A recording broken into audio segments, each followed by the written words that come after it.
So hi everyone, I'm Jenny Wong. Happy to join you today. Like Jason said, I'm with the Michigan Ecological Services Field Office. I know bats are a really hot topic right now, so happy to be joining you and providing some insights and updates about what's going on with bats in Michigan, with a focus on Endangered Species Act compliance and conservation recommendations.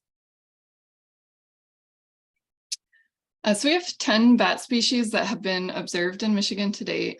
Those include our 9 official species and the Seminole bat, which is typically a more southern species. The range was not believed to extend into Michigan until several recent observations, but might be about time to add that one to our list as well. 2 of these species are currently federally listed under the ESA. Those are the Indiana bat and the northern long-eared bat. And as of the spring, 5 of these species are now state listed as threatened or endangered. So those include the Indiana bat, northern long-eared bat, little brown bat, tricolored bat, and the evening bat.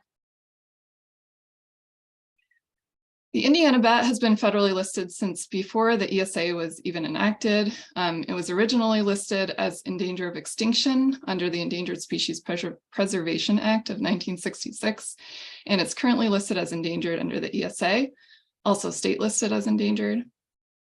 The original undocumented declines for the species decline include human disturbance of hibernating bats and improper cave gating. And major current threats include loss and disturbance of priority hibernacula, summer habitat loss, environmental contaminants, climate change, and most recently and significantly, the fungal disease known as white nose syndrome. Per our latest 5-year review for the Indiana bat, which was published in 2019, the Indiana bat population surveys have indicated a 19% range-wide decline since white nose syndrome was discovered. So although the disease is still considered the most severe and immediate current threat to the species, the impact of white nose syndrome has been less pronounced in Indiana bats compared with some of our other species like northern long-eared bat, little brown, and tricolored bat. Indiana bats are found in forested areas across much of the northeastern and midwestern US. In the winter, Indiana bats hibernate in caves and mines and are highly congregated during hibernation, with most of the range-wide population hibernating in just a handful of sites in Indiana, Illinois, and Missouri. Indiana bats have been documented at many sites in lower Michigan during the summer, and their summer range is believed to comprise the southern 5 county tiers, as well as parts of the Thumb and the western coastal counties, all the way up to and including the Leelanau Peninsula. That said, Michigan is home to only a single known Indiana bat hibernaculum, which is a hydro facility in Manistee County, Tippy Dam. Although Indiana bats only comprise less than 1% of the winter population there, that site is our largest current hibernaculum. It supports over 20,000 hibernating bats, mostly little brown bats. I was actually in there this past winter and there are almost 28,000 hibernating bats. So I could talk a lot about Tippy, but it's a really cool site, in particular because it's still doing so well in our post-white nose syndrome landscape. The population has not faced any significant declines. Research for the Indiana bats that summer in the southern part of Michigan suggests that the majority of our Michigan bats, our summer residents, migrate out of state and hibernate in Indiana, Ohio, and Kentucky.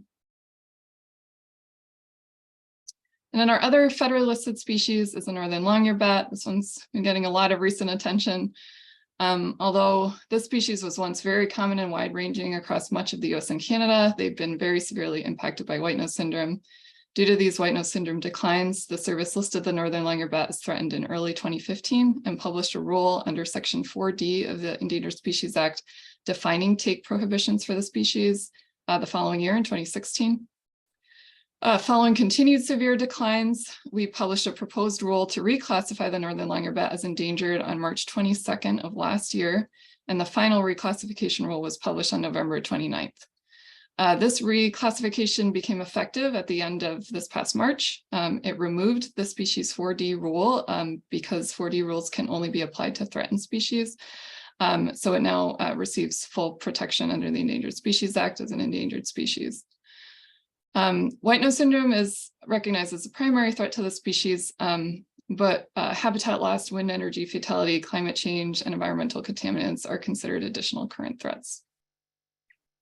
Michigan hibernacula surveys have indicated an overall 98.5% decline in the statewide abundance of northern long-eared bats since white nose syndrome. So they've been really severely reduced here in Michigan. They're also currently listed as state threatened.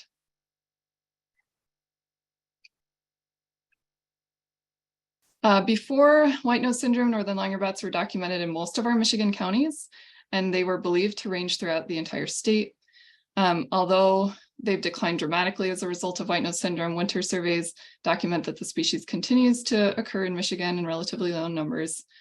Unlike Indiana bat, many northern long-eared bat hibernacula have been documented here in Michigan, and those are primarily abandoned mines in the western Upper Peninsula. They likely use some additional undiscovered hibernation sites as well, but those are probably also concentrated in our historic mining regions, mostly in the western UP. And then in addition to our 2 federally listed bats, I also wanted to provide an update and brief overview of 2 other bats of conservation concern whose population statuses are currently undergoing review by the service. So as you probably heard, we recently published a proposed rule to list the tricolored bat as endangered. And a little history on that, in 2016, we received a petition to list the species, and in 2017, we published a 90-day finding that listing may be warranted. And then our recent proposed rule serves as our 12-month finding on that original petition. And we expect the final rule sometime this year, probably in September of this year of 2023. Like the northern long-eared bat, the tricolored bat faces extinction largely due to the impacts of white nose syndrome. White nose syndrome has caused estimated declines of more than 90% in affected colonies across the majority of the species range, with an approximate 94% decline in Michigan based on winter survey data. Here in Michigan, the tricolored bat was rare even before white nose syndrome and is exceedingly rare on our post-white nose syndrome landscape. It's been observed in 12 Michigan counties to date, largely during the fall or winter in or near hibernacula. And again, most of the known Michigan hibernacula are abandoned mines in the western UP, where we also have northern long-eared bats. Observed hibernating populations in Michigan have always been small for tricolored bats, not exceeding 10 individuals per site since before white nose. And with very few exceptions, the species has not been observed in Michigan in the summer. No maternity colonies have been documented despite repeated and extensive surveys in suitable summer habitat. So at this time, we do expect that our current protections for listed bats will be largely protective of tricolored bat should they be listed. However, the service is working on range-wide guidance for landowners and action agencies should we list them as endangered later this year.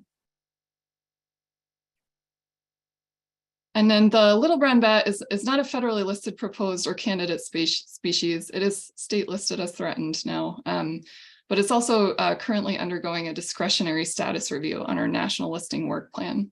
So we anticipate determining if this species warrants listing under the ESA sometime in fiscal year 2024, next fiscal year. Prior to white nose syndrome, little brown bats were one of the most common species across North America and abundant throughout most of the US and Canada. However, available winter and summer data have demonstrated notable white nose syndrome related declines, including a roughly 90% decline here in Michigan based on winter surveys. The historic little brown and northern long-eared bat winter populations in Michigan largely overlapped, with a few additional sites known to support hibernating little brown bats. And again, most of these are in the western UP. During the summer, the species distribution and habitat use is also very similar to northern long-eared bats, except they make very extensive use of anthropogenic structures for roosting, especially the maternity colonies. So they really seem to like roosting in things like houses, barns, and sheds. Both Indiana bats and northern long-eared bats, as well as little browns and tricoloreds, follow a very similar annual life cycle.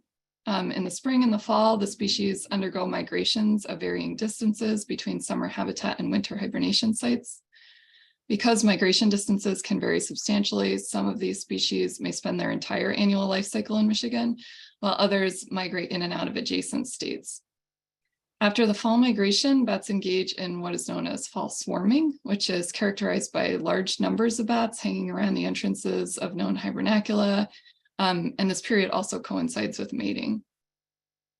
During fall swarming, bats remain close to the hibernaculum, usually within 5 miles or so, and will roost in trees during the day and forage for insects at night within that close proximity to the hibernaculum. In Michigan, this fall swarming period is generally between late August and November. And then after swarming, bats will spend the winter underground in the hibernation sites until the temperatures begin to thaw. And usually they'll emerge from the hibernacula sometime in April in most of Michigan. Like in the fall, bats may hang around the entrances to the hibernacula while roosting and foraging in nearby forest habitat before migrating to their summer sites. And this variable spring period is known as spring staging. But others may, travel more directly to their summer sites immediately after hibernation.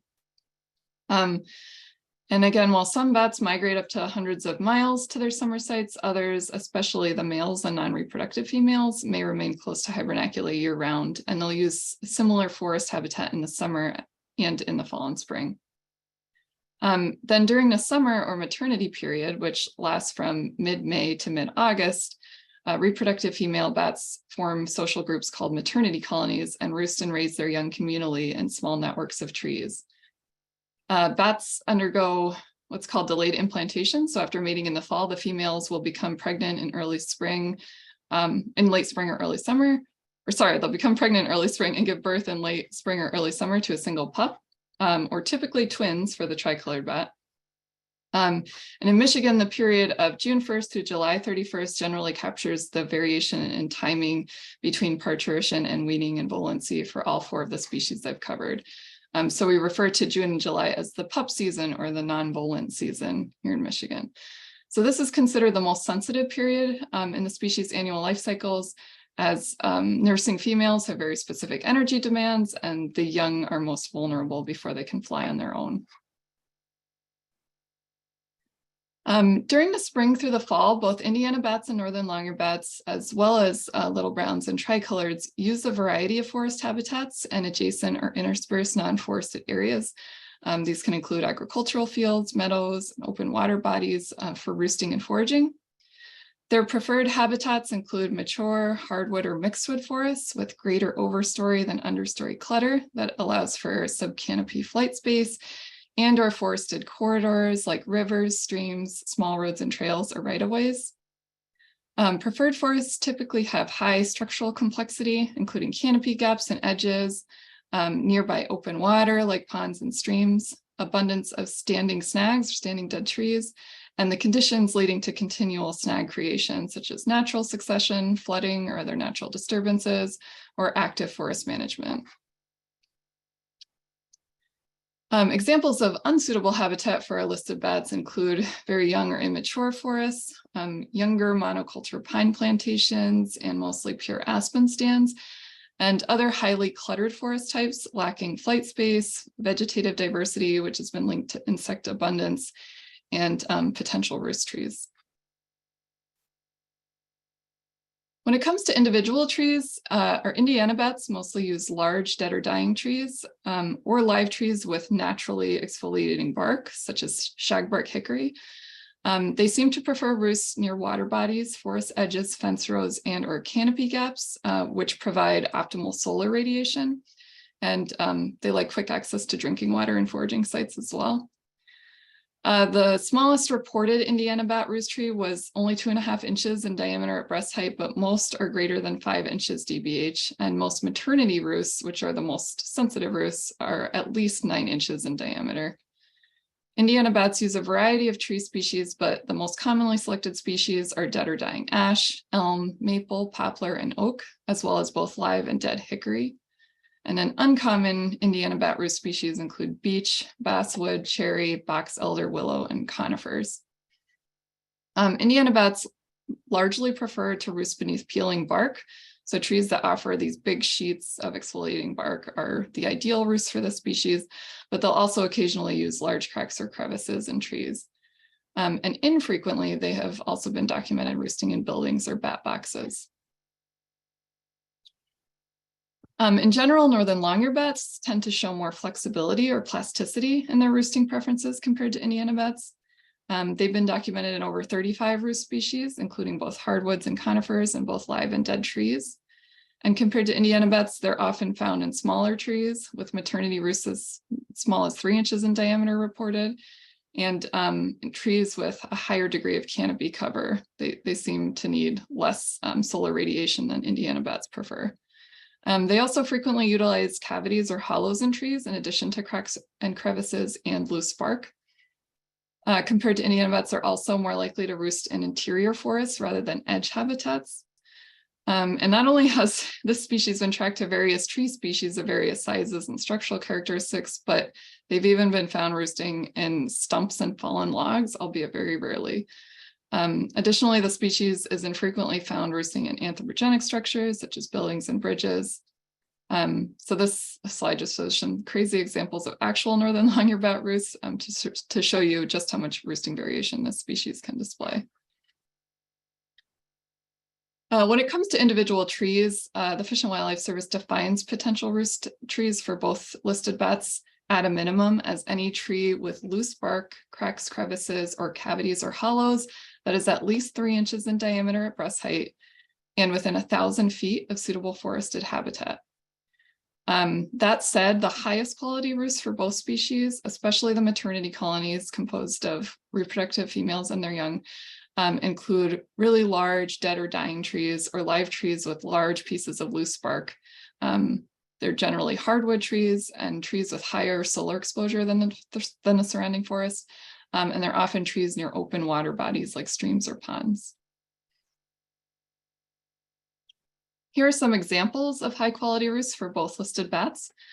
Again, while listed bats may use less suitable types of trees, these large dead or dying trees with roosting spaces, abundant solar radiation, near water, wetlands, these are the most likely to support listed bats, and particularly the maternity colonies.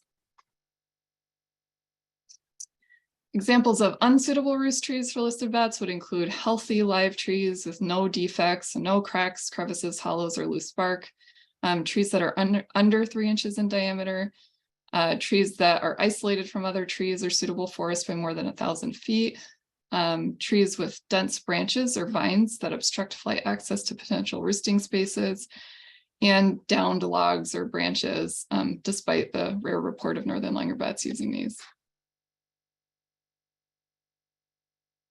Before we talk more specifically about listed bat compliance, I'm just going to give a brief primer on 2 relevant sections of the Endangered Species Act.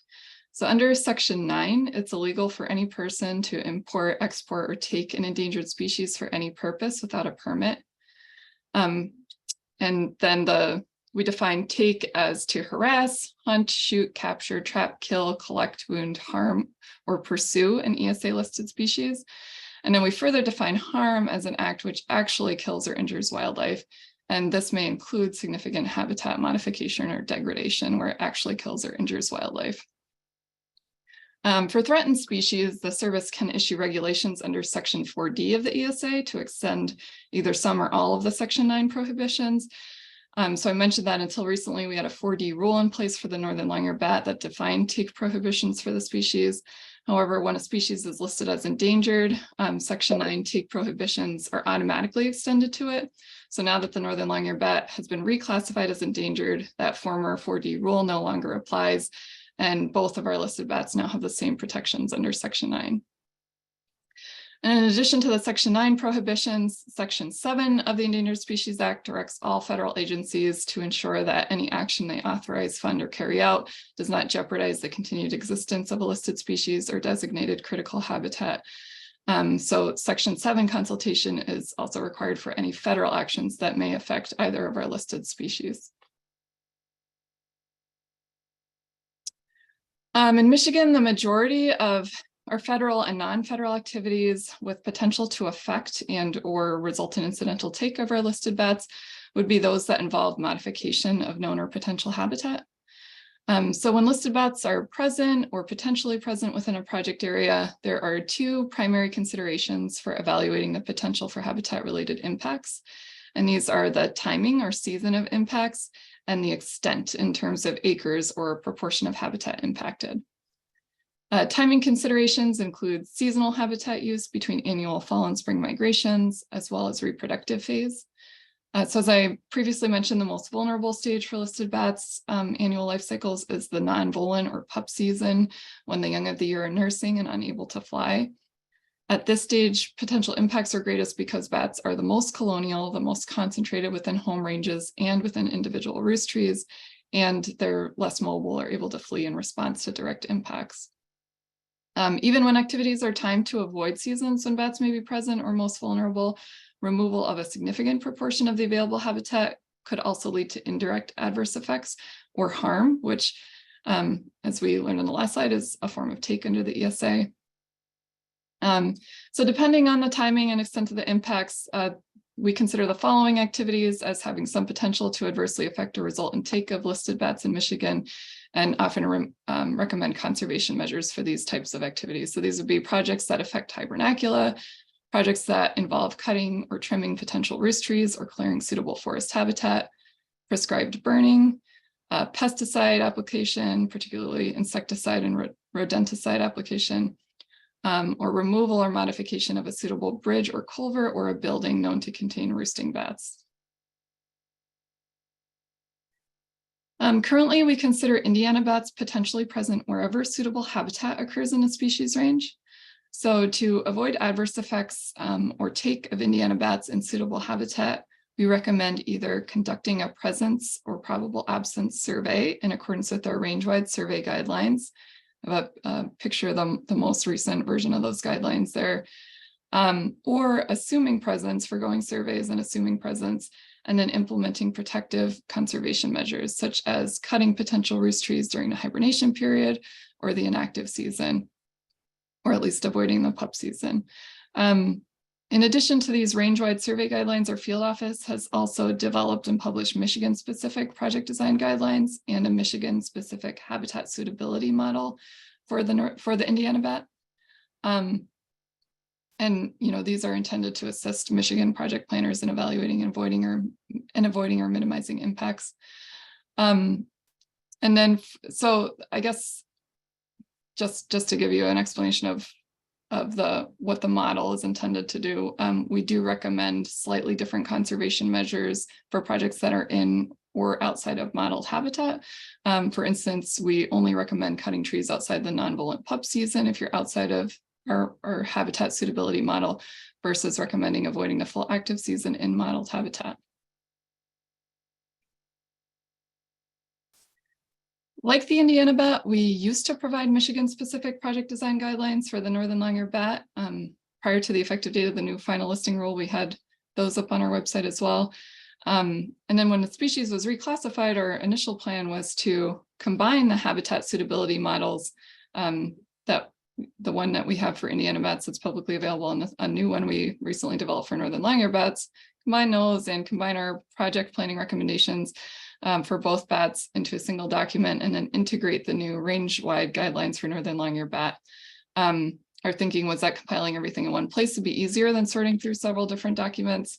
However, we have gotten some preliminary feedback that this may have actually further complicated things. So I think some of you may have seen that combined document we put out in April, and it's okay to use it. It is consistent with all the range-wide guidelines for northern long-eared bat, but we have taken it off our website temporarily until we can gather some more feedback and make it align more closely with the range-wide guidance for northerns.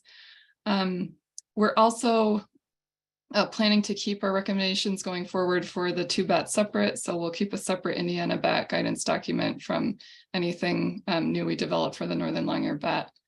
That said, our Michigan all species determination key and IPAC, which I'll touch on more in a few slides here, that still does cover both of our listed bat species, and it also integrates all the new range-wide northern long-eared bat interim consultation guidance. So we do still strongly encourage folks to use those resources, those IPAC resources. For now, as far as written guidance documents go, we're recommending that project proponents consult the range-wide tools and guidance documents for northern long-eared bat available on our Fish and Wildlife Service northern long-eared bat page. It's linked here, and I'm also going to include a slide at the end, and I'll turn it into a PDF that can be sent out to participants later, that has a variety of relevant links. or again, use one of our IPAC D keys. I'll talk about that on our next slide here. In addition to the new range-wide northern long-eared bat determination key that was recently put out and its associated standing analysis, these new range-wide documents also include an interim consultation framework for federal projects, voluntary interim habitat modification guidance for non-federal projects, and interim wind guidance for wind energy developers. I'm not going to go into detail about these different documents and the guidance they provide, but I will say that the main way that the interim guidance for northern long-eared bat differs from our recommendations for Indiana bat here in Michigan is that during this interim consultation period, so between now and April 1st of next year of 2024, the service does not consider northern long-eared bats potentially present outside of specific buffers around recent known occurrences. So these buffers include 5 miles around known hibernacula, 3 miles around mist net captures and verified acoustic detections since 2015, and 1.5 miles around roosts documented since 2015. At this time, those occurrence buffers are not publicly available, but they are integrated into the range-wide northern long-eared bat determination key and our Michigan all species determination key as hidden spatial data, and we can provide those upon request. I expect many of you are familiar with IPAC and our all species Michigan determination key or D key, but for those of you who aren't, IPAC is our information for planning and consultation website. It's a conservation planning tool that allows users to obtain official species lists of all the federally listed species, critical habitats, migratory birds, and other relevant resources that may occur in your project area. In addition to species lists, you can also use IPAC to access what are known as assisted determination keys or D keys, and these can greatly expedite a Section 7 consultation and ESA review. All of our current recommendations for the listed bats and all other listed species in Michigan are built into our Michigan all species determination key. So we encourage project proponents to use that key whenever their projects may be eligible. D keys are logically structured sets of questions that basically walk through users in making effects determinations for listed species and habitats. Essentially, the tool asks you a series of questions about your proposed activity and conservation measures you may be able to apply, and then generates an automated effects determination for you. So for projects that qualify for an automated may affect not likely to adversely affect concurrence or consistency determination for all listed species and habitats, IPAC can generate an automated letter that serves as our official correspondence and completes the ESA review or Section 7 consultation process. Right now, there are 3 D keys that are available here in Michigan. Those are our All Species Michigan D key, the Programmatic D key for federal transportation projects affecting listed bats, and the Northern Long-eared Bat Range-wide D key, which was just recently published. All 3 of these keys cover the Northern Long-eared Bat, and any of them are fine to use. But for most projects, again, we would recommend the first option, that Michigan All Species Determination key, as this is the only key that covers all of our listed species and habitats here in Michigan. Right now, IPAC only allows users to complete 1 key covering each listed species. So if you use one of the other keys and have potential project impacts beyond the listed bats, you can't then consult on those other listed species through IPAC. You have to go outside of IPAC. But if you use our Michigan All Species D key, you can simultaneously analyze effects to all listed species and habitats that occur on your species list.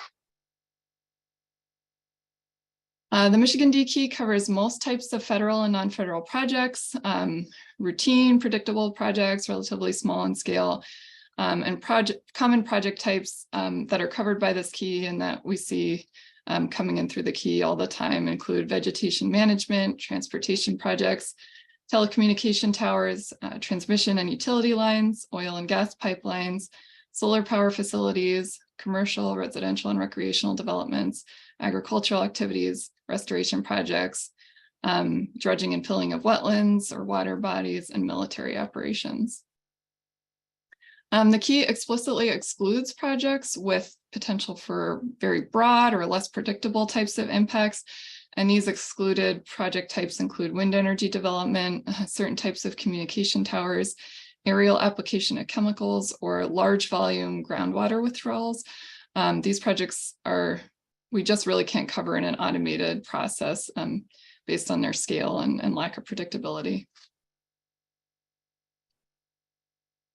So those are some of the resources for evaluating project effects and documenting ESA compliance for listed bats. But before we end, I also just wanted to provide some voluntary best management practices that really apply to any project and benefit all our native bat species, including our most vulnerable species. So these BMPs include avoiding disturbing known or potential hibernacula, so our caves or abandoned mines here in Michigan where bats may hibernate.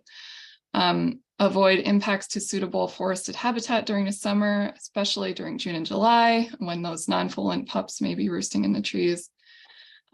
Protecting, creating, and enhancing mature forest, particularly hardwood or mixed wood stands, riparian forests, and forested wetlands.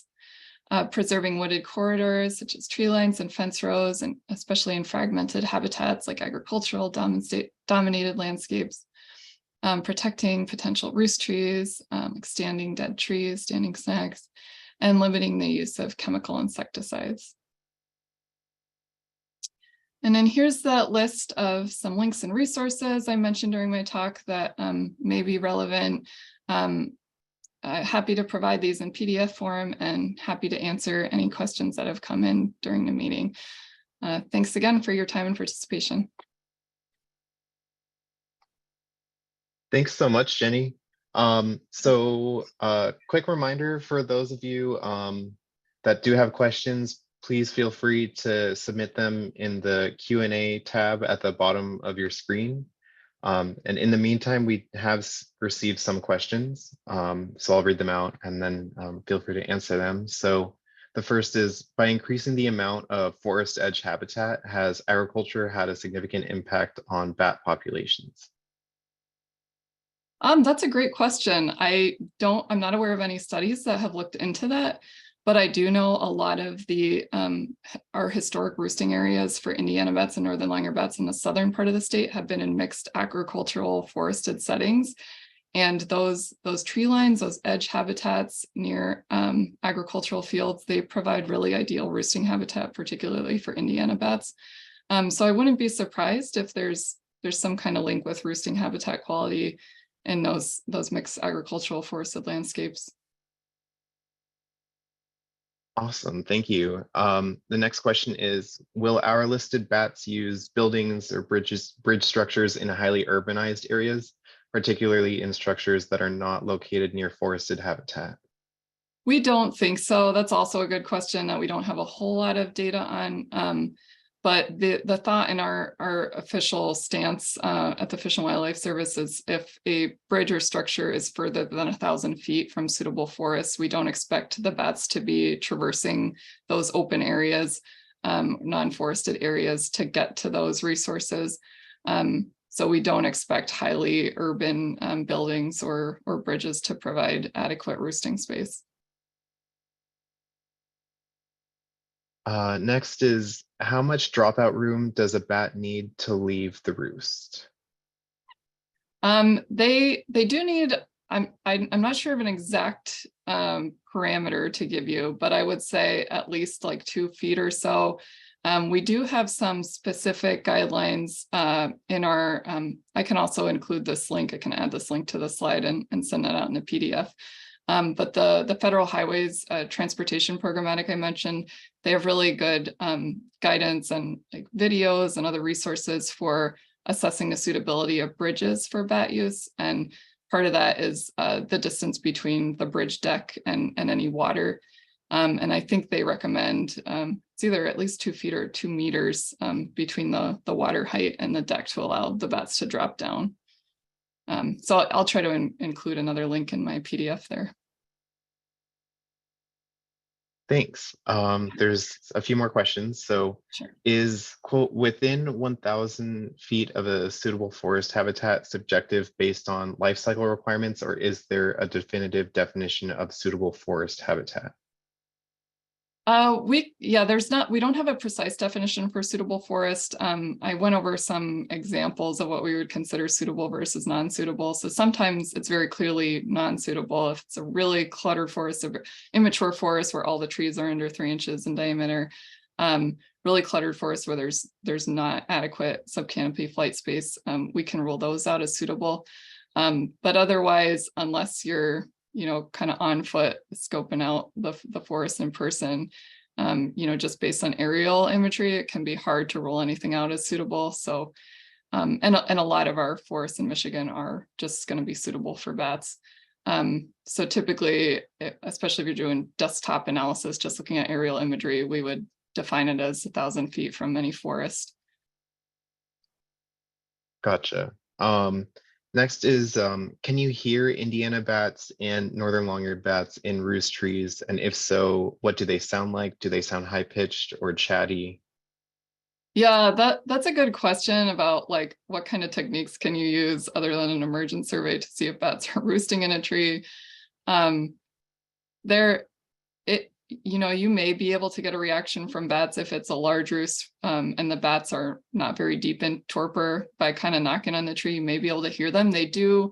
So obviously bats echolocate and they produce sounds much above the human hearing range, but they do also produce social calls that are within our hearing range. And so if you're tapping on a tree, disturbing a bat, or they're just kind of squabbling amongst themselves, you may be able to hear those social calls. I wouldn't call that a reliable technique for documenting whether a tree is occupied. We do have survey guidelines for determining whether individual trees may be occupied. But yeah, it's possible you could hear them. There's a few more questions. They keep flying in. So what do you recommend homeowners do if they find bats roosting in their home during the active season? That's a great question too. I know our Michigan DNR is going to come out with some guidelines for homeowners that may have bats in their homes soon, and for Michigan wildlife control companies as well. You can contact a wildlife control company. They're licensed. They're often very familiar with our federal and state regulations and the life histories of bats, and can recommend not only proper techniques for excluding bats, but also timing considerations. There's a provision in the ESA that allows a homeowner or any individual to take a listed species if it's in defense of human life.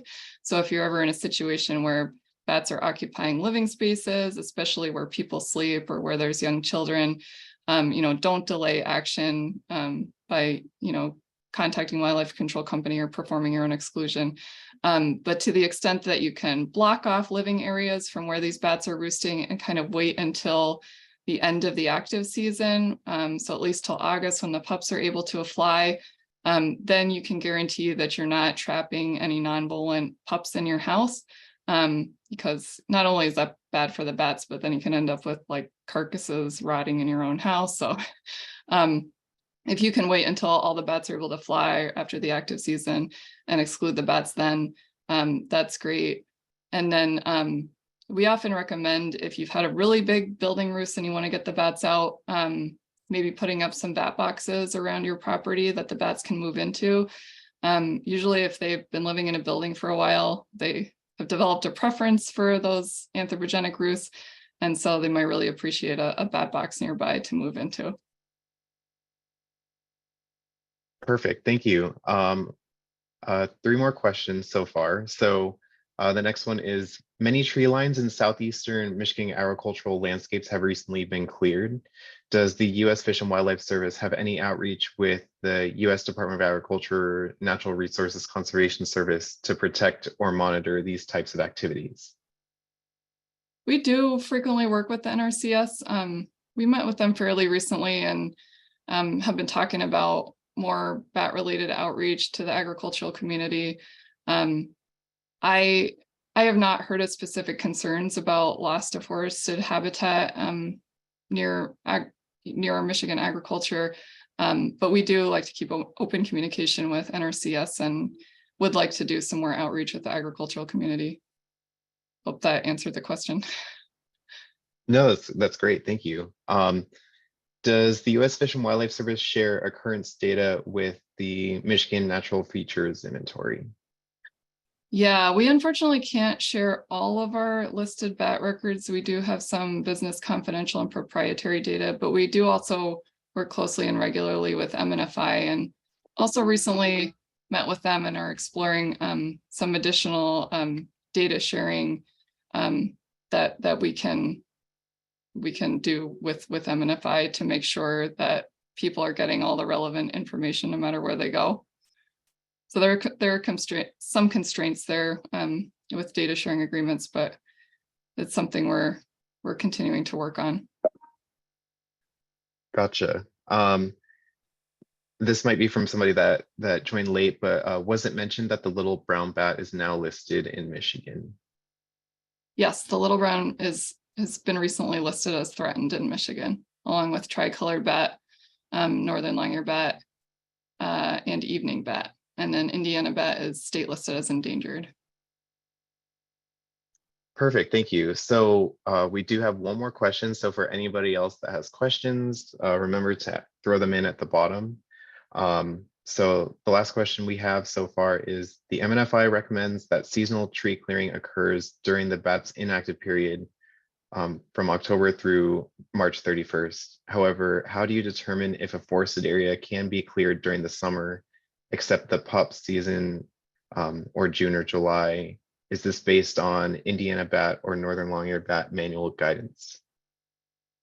You can always do a presence absence survey following our survey guidelines to actually determine whether the habitat is occupied or not. It can be, the most beautiful high quality forest, but still be unoccupied, and then we wouldn't be worried about any impacts to bats. If you want to assume presence for ghost surveys, we do have that habitat suitability model we developed in Michigan, and that is also publicly available on our website. I think I have it linked in my guidance, but if not, I'll make sure it's included. It's in our project design guidelines I have linked. You're welcome to download the habitat suitability model and look at that guidance document. And this is also built into our D key. It's reflected in our IPAC D key. But if you're outside, if your project area is outside of that habitat suitability model, then we only recommend avoiding the pup season for Indiana bat. And within modeled habitat, we would recommend avoiding the whole active season unless you have survey data to demonstrate absence. Perfect. We did receive one more question. Do the D keys incorporate the habitat suitability model, or is that a review that is needed directly from the U.S. Fish and Wildlife Service? Nope, the habitat model is built right in. So that will inform you whether you need to avoid just the pup season or the full and active season to get automated concurrence. Perfect. That was all the questions that we have received. Oh, wait, nope. We got one more. What are our obligations for avoiding harm caused by prescribed fire? Yeah, that's a great question. Generally, you can avoid potential impacts by, the same things that we recommend for tree clearing, avoiding the sensitive time periods, and avoiding clearing such an extent of habitat that we might expect indirect impacts with prescribed burning. That said, the burning windows often overlap with the active season for bats. So we can, it may be difficult to say use our D key and get automated concurrence with a burn that needs to occur during the active season and intersects a suitable modeled habitat.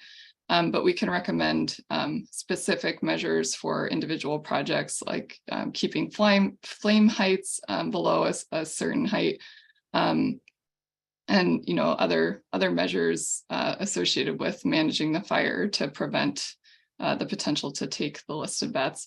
So we do consult sort of outside of our automated process through the key on burn projects quite a bit, particularly with the Park Service and the federal agencies we work with regularly. Perfect. And we did receive one more question, which I can answer.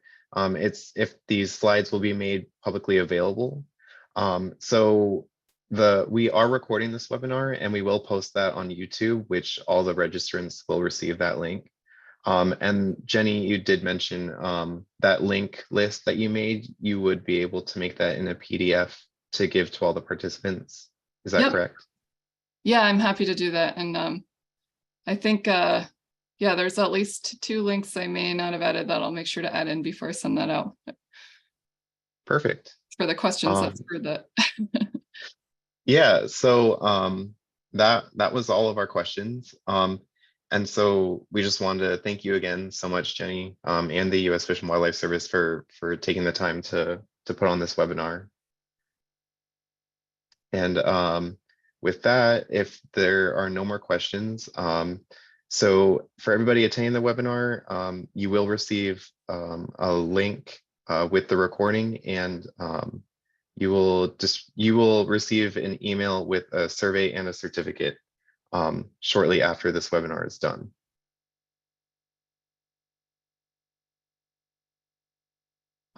Yeah, so thanks everybody for joining. And, Thank you for the invite, Jason, and thanks everyone for your time. Yeah, have a great day, everybody. Bye.